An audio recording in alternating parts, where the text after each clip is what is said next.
In a retaliatory strike, Ukraine's HIMARS reportedly destroyed the Russians' S-400 launcher responsible for the ghastly attack on Chromatarsk and Adonis call blast, as claimed by Ukraine's Center for Strategic Communication and Information Security of Ukraine Stratcom.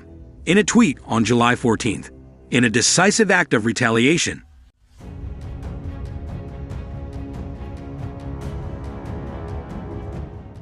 the Ukrainian HIMARS obliterated the S-400 missile responsible for the tragic incident in Chromators, resulting in 61 injuries and 13 innocent lives lost, including 4 children and writer Victoria Amelina.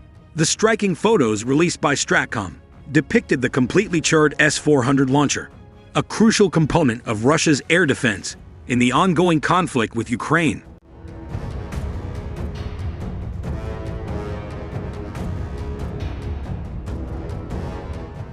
In what was considered a devastating aerial onslaught by Russian troops on the Chromatarsk region, 11 lives were tragically lost, and 61 individuals were left wounded on June 27.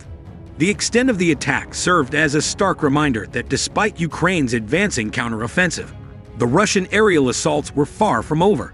At the time of the announcement, Regional Governor Pavlo Kirilenko stated that the attack had also inflicted damage on 18 multi-story buildings, 65 homes, 5 schools, 2 kindergartens, a shopping center, an administrative building, and a recreational structure.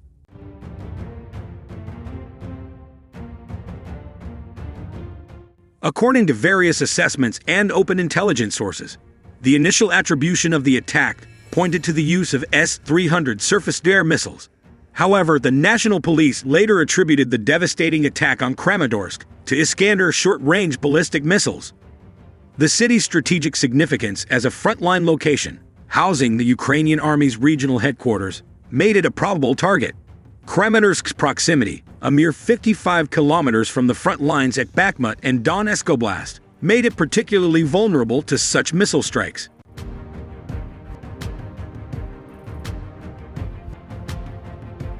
Chromatarsk has often served as a transit point for Ukrainian troops, making it a repeated focal point for Russian missile attacks. Among the notable aspects of Ukraine's assertion about exacting revenge on Chromatarsk by destroying the S-400 is the use of a HIMARS launcher in the strike. This development occurs amidst reports indicating that HIMARS have recently lost their efficacy, and their rockets have been considerably compromised by Russia.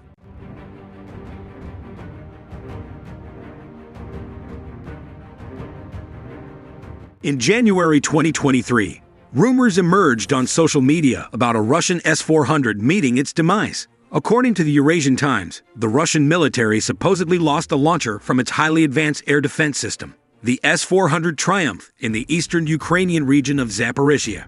Prior to this, Ukrainian intelligence had disclosed that Russia had been increasingly utilizing its S-300 and S-400 air defense missiles for ground target attacks.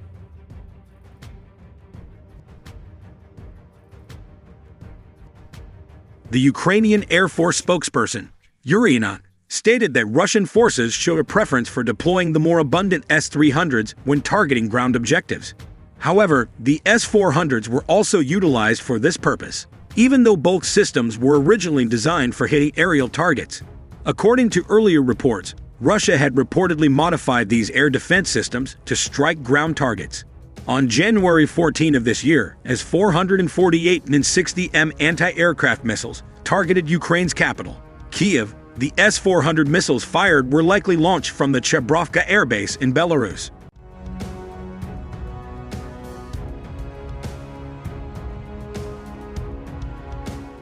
Reportedly, the 48 N-6DM missile's warhead weighs 180 kilograms and boasts a remarkable maximum range of 250 kilometers, rendering it capable of engaging both air and ground targets.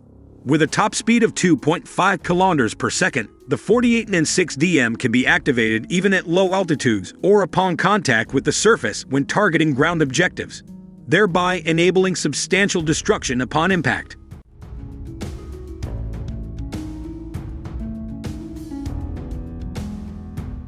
Furthermore, some sources suggest that the 48 N-6DM missile exhibits poor precision, even at close ranges, resulting in frequent misses of their intended targets.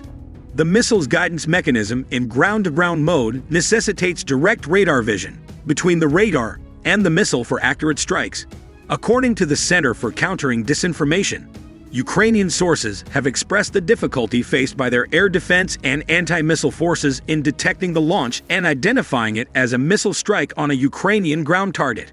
Under such conditions, warning the population in time about a missile threat is not always feasible, as evidenced by the latest shelling, when the air warning system in the capital failed to activate in time, as mentioned in an earlier report.